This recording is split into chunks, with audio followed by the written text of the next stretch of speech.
Nelson's very existence is a mystery to the rest of the world. People come to know him as a Western man who invades and sabotages everything in his way. He has been known to be a man of a million faces and a million fake ID cards. From his upbringing by wolves in the Front Range Mountain of Colorado, he learned many things in hiding himself from the general public, yet make his presence known by people who care anyway. Some of his antics can range from juvenile to erotic and everything in between. This is his story. His whole life story began when he was nearly a teen. He had just departed from the wolf pack and discovered his legs. More and more after every passing day, he became increasingly more human and way more heinous. Through his early years, he was an honest, hard-working individual, yet something just didn't seem to fit perfectly. When he went into an interview, he would always ask the person giving the interview if they can smell fried chicken because he needed leads to Jenkins.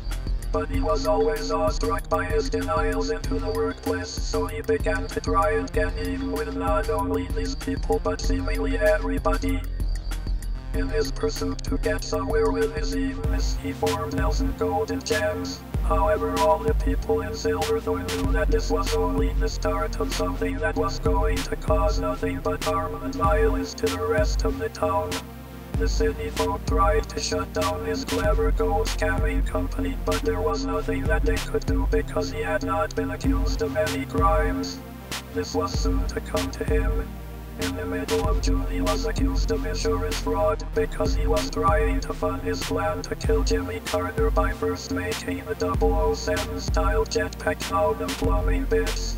When this information had gotten exposed, Nelson knew that it was time to pack his bags and nose to head as far northwest as possible, which was Whidbey Island, Washington.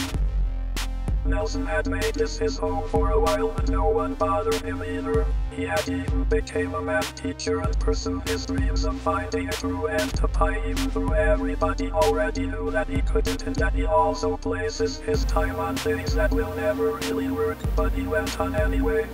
This worked until he was accused of shooting a hooker with a spot gun that had a potato filled with meth that traced him back to the Nelson Potato Company, which was, go figure, was all a scam, and this was all due to a bunch of crack-induced druggies that wanted meth gone to make way for crack.